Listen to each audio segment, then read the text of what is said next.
2, 3, let's go.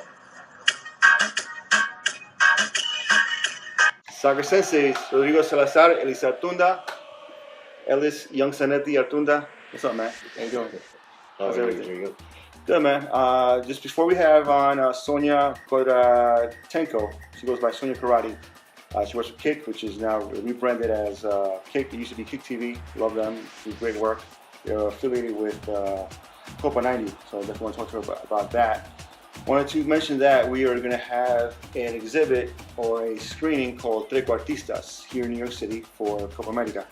One of the things we always like to do is show that the culture of football, soccer, whatever you want to call it, football, is more than just a game. It's also, culture, lifestyle, everything. So we wanted to bring that about. We're going to have a screening at this place called Slate Lounge, which is in the city. You've been there. I have to go check it out. What, you have the address, like 2030, something like that. It's going to be dope. So far, we signed a couple of players, Trequartistas, huge soccer art people like Dan Layden, who was on the show, 8-Bit Football, they do, I guess the best way to describe it is digital representations of players, so it looks old school, but it's really, really cool. We have a couple other people that we're trying to sign. We're trying to get the sign, the transfer window right now. As soon as we get more information, let you guys know. Hey, what's up? So, I don't know if you can see us, but that's Ellis, Rodrigo. Thank you for coming on the show. Can't see you, but hi. Yeah. You can't see us? Okay. No. All right. So, Sonya, tell us a little bit about yourself. You work for Kick, which used to be Kick TV. Yeah, as of Tuesday, we dropped the TV, and now we are just Kick. So we had a big rebrand rollout on Tuesday with our new logo, and we're just Kick, all capitals, no TV. It's great. I love it. Nice. So, how did you get into the sport? So my dad played professional indoor soccer for a hot second. I grew up in a household that was soccer dominant. Like, baseball really wasn't a thing. Football really wasn't a thing. Okay. Like soccer was it. And so I grew up with my dad coaching and going to a ton of indoor soccer games at the Baltimore Blast. Nice. Where I'm from originally, Baltimore. So they're Be-more club. Yeah, they're a huge part of my story, and eventually I went on to work for the PDL team in Baltimore, the Baltimore Bohemians. Nice. So shout out to them. They're also a big part of why I am where I am today. Wow. So you guys are also affiliated with Copa 90, if I'm not mistaken, or? We are owned by the same parent company, Big Balls. So that's really great. It's fun to have like a team over there in London, and we're going to start, collaborating and working together, and you'll see a little bit of like crossover on some things between us, and we share each other's content, we support each other.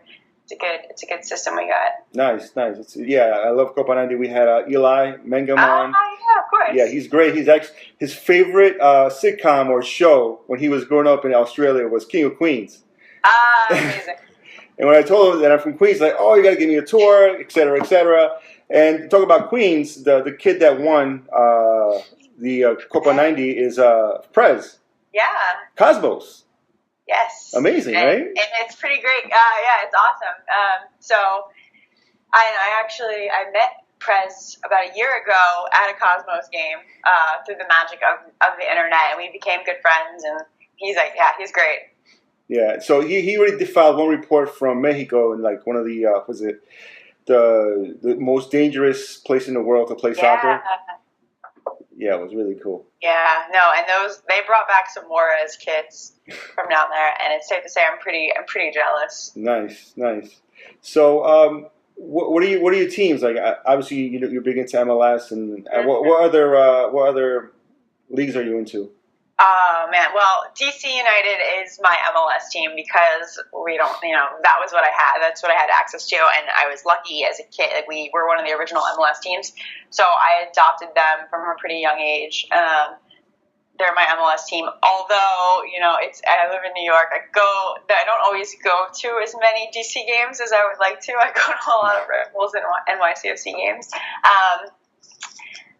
so that's my MLS team. I am Ukrainian. My dad is Ukrainian, so I grew up on Ukrainian soccer as well. Wow. Dnipro is kind of our family club. Nice.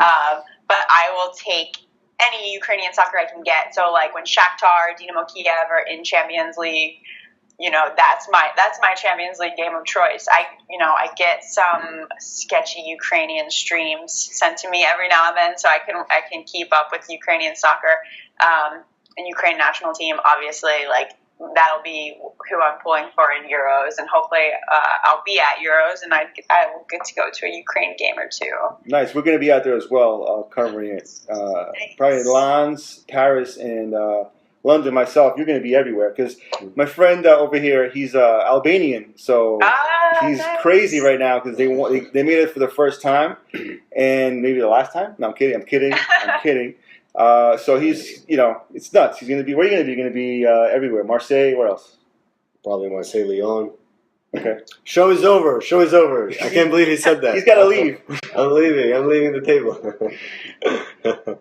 Yeah, so we'll be traveling a lot. Yeah, Rodrigo and I will be covering some matches there. Yeah. Definitely. Nice. Yeah, I'm trying to hammer out a plan. There's so much soccer that's going to happen this summer. It's just like between all the MLS coverage and stuff, like MLS just started. We're going to start getting into it pretty heavy in the next couple weeks as European leagues wind down, and then Copa America and Euros and then Olympics. It's going to be a really exciting time. Yeah, I was mentioning that we're doing a art exhibit / screening at Slate Lounge here in New York called Trequartistas. We're going to have some soccer art exhibit on. Okay. And obviously showing the games. So, we've had a couple of artists on, because one thing for us has always been that, soccer's more than the game. It's culture. It's, of course. Music. It's art. It's fashion, Right. And I am pretty big into the art scene because Nice. my mom was very creative and not athletic, and my brother and I didn't really take the athletic route that my dad would have liked us to take, and we both ended up going to art school. I studied photography for 8 years, Nice. which not a lot of people realize, because I sit more on like the social media side of things now. Like I used to take pictures at games more. Now it's all on my phone for the most part. Everything is crazy. Yeah, which I love. It's so instant. It's great, and if I'm in the stands with fans at a match or something, and I can just post a picture right in that very second, or do a live stream, make a Vine, something. It's like the interaction is great, and it's part of what I love about my job. Let's talk about MLS. NYCFC, huge fan base. They're crazy. They're nuts. Yes. It's wow. I was a little surprised. It's like, okay, NYCFC, but damn. Rebel hate was crazy. Like, we don't like the New Jersey team. I had no idea it was like that. It was like, nah. But it's great I think for the Rebels, for the game in general, to have two squads so close. Obviously, the derby. We went to the first derby, and it was crazy. There's been crowd violence. Trying to be hooligans here, but. So how do you see that Orlando City, all that? How do you see those new teams coming in? Oh man, so I was very lucky. I got to spend the first part of the season last year in Orlando. So I was there for the inaugural match between Orlando City and New York City FC. It was a lot of fun. Citrus Bowl was packed, like slam packed. It was everybody was in purple. There was like specks of baby blue in one section, but people are really excited about soccer in Florida right now, and that's great. I like the weather down there, so I'll never complain about having to go. I was in Orlando for the first 2 games of the season. Just atmosphere was so great. And then the third game of the season, I was back up here in New York, and I was at NYCFC, I think, Sporting Kansas City, and it was snowing. It was about 50 degrees cooler, but people were amped. Like they were loud. That's the biggest thing is that people are coming out to watch soccer in a baseball stadium. No, it's crazy. Ellis? Like, you can hate on it as much as you want, but people are coming out. No, they're coming out. I mean, the sidelines are different, everything, but, it's still soccer. Come on, Ellis. How do you see the expansion of MLS? And if we get to a stage where there are, let's say, more than 30-something teams, are we ready for a promotional or League One and League Two? Oh, you said the dirty words. Oh, my gosh. I mean, look, that would be nice. to speak to like the logistics of everything, oh god, it's a little overwhelming to think about. But I'm really excited for like Minnesota. I'm hoping to get out there soon and check them out while they're still in NASL. Because I only ever really get to Cosmos games, and I see the photos. I'm a very visual person. I see the photos and all the fans interacting on social media, and it's kind of put a spark in me all last season. I really wanted to go to Minnesota, so hopefully the next couple of months I will be there. It'd be great to get the Detroit team. I think it was Detroit City or something. Yeah, they're like crazy. I love them. Mission. I kind of have my eye on that FC United of Manchester friendly that they have in May. Okay, nice. It's Memorial Day weekend. You know, I figured maybe go to Detroit for the holidays. But, okay. Speaking of the Cosmos, what do you think what sort of field do you get? What do you think they're heading? Are they looking towards integration to the MLS, or do you think they'll stay put and play at the NASL? I think they're staying put. I mean, at least for the foreseeable future. But like the supporters, I was at the home opener on Sunday. It was miserably cold. Supporters go so hard and they love it and they're so passionate about the team. The location is not ideal.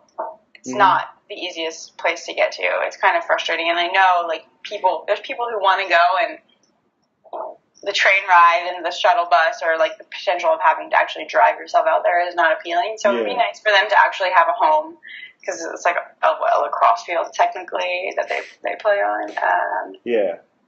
But it's good fun, and I enjoy it. I will never really turn down if I have an opportunity to go watch soccer somewhere. I will pretty much always say yes. So I make an effort to go out there and support them. We're getting plenty of hearts on Periscope, so just FYI, I don't know if you can see that. What do you think of the U.S. Women's National Team? You know, they came out pretty strongly to sue U.S. Soccer Federation. We're totally aboard. I mean, you make more money, you play better. Sorry, and you're world champions. Right. Like, come on, how does that make any sense? No, I'm on the same boat there, especially as a lady myself. Something's binging. Okay. Bing. No, I didn't watch any of the game last night. I took a break from soccer. I saw some of the goals though. Colombia, wow. Yeah. We got killed. And then that's my country. That's where I'm from. And really? Now we have a women's national league now, which is wonderful. But two things. Number one, that scoop neck jersey. Come on, really? Like you don't even know. They played with that. Like, what is that? Come on, you professional athletes. Get very frustrated about this, and I keep a load of kits at my desk, and I kind of compare and contrast, because like I have a lot of just men's smalls or something, but if there's a women's cut available, I like to normally get it, or that's what's given to me, etc. The necklines on some of these kits are so inappropriate. And like, I don't know, it's like I'm wearing a button up now. There are kits that I have that I will always have to wear something over. I just don't feel comfortable. But then it kind of defeats the purpose of me wearing the kit to like show it off, support the team, and if I have to cover it over. Yeah, why is that? Like, there's young girls that want to be now. Like, you can say, I want to be a professional women's soccer player, and they got to play in this crap. That's not cool. That's not cool. No, I like Puma's women's kits. All the ones I have at least have like a very slight V. They're not. I mean, they're just like a slimmer cut dude's kit. Like, and I enjoy that. And that's one of my frustrations with some of the MLS stuff. Is like there's some really deep Adidas V-necks that I don't love. But I think things are going to change now that women are being more prominent, and they're like, hey, listen, it's about the money. If it's about the money, okay. If it's about performance, it's okay. There's no way for them to keep this going on. That. And speaking of the Colombian national team hasn't been paid in 4 months. I mean, come on, FIFA. We know there's money there somewhere. We all read the Panama leak, the Panama Papers leak, so they need to get paid. For sure. Yeah, Ellis. Yeah, of course. I was looking at the bonuses that the German national team will get to win the Euros, and just the federation alone is paying 300,000 euros, the equivalent of probably close to 450K US dollars. That's amazing. Just to win the tournament, and then FIFA paid the women's national team $3 million in total to be distributed alongside 24 or 26 players to break it down, and the staff as well. It's too low. I think it's way too low. Yeah. Then you have the NWSL. Some of the squad members, they have to live, 2 at a time. They have to check up basically, which is whack. Yeah. Come on, man. No, there's people who, they have side gigs, everything, and I would like to get out to more NWSL games. I haven't been to a ton, but I would drive to Washington Square games when I was home. It's the thing I miss about having my car sometimes living in New York. Yeah. Is like the freedom to pick up and go. But yeah, make the drive, and this the support is so great, especially after the World Cup in the summer. The passion and the fans and the excitement around that just it's so energizing and refreshing. I love it. Yeah, no, it's crazy. Sonya, thank you so much for joining us on Soccer Senseis. We'll definitely have you on again. Talk everything. Oh, wait a minute. Before you go, wait a minute. You're a big taco person. What's the best taco in New York City? In your opinion. So I have embarked on a year-long Taco Tuesday mission where each Tuesday I am posting a photo on my social media, mostly on Instagram, of a different taco location I'm not allowed to repeat. And this is an effort to get me out to eat tacos at places I might have not eaten tacos at before. Like Chelsea Market, the Los Tacos #1 was my go-to for quite a while. There's a great place called Chilo's in Brooklyn. I had some good Asian fusion tacos from a truck down here around our office the other day called Coney Shack. Oh man, Tacoma, I've had some good tacos there. I'm kind of all over the place. And there's a ton of different tacos. Basically, as long as the tortilla is good and a good quality, a good standard, and the filling is decent, I'm happy. Yeah, in Queens, it's Taqueria Coatzingo, which is on 75th and Roosevelt. All right. Al Pastor, off the hook, definitely. Oh, that's my favorite. So there you go. All right, cool. I'll have to get it out there. Thanks, Sonya. Thank you so much for joining us. And how can people follow you on the social medias? I am Sonya Karate, SonyAKarate. That is my nickname. I'm Sonya Karate on everything: Twitter, Instagram, Snapchat. Smart. So you can come. I post a ton of photos from my little adventures and stuff from work and everything. Nice. And maybe we'll see you in France, Or, maybe. Oui. Tacos, French tacos. Yes. Yes. All right, Sonya. Thanks a lot. See ya. Have a good day. Bye.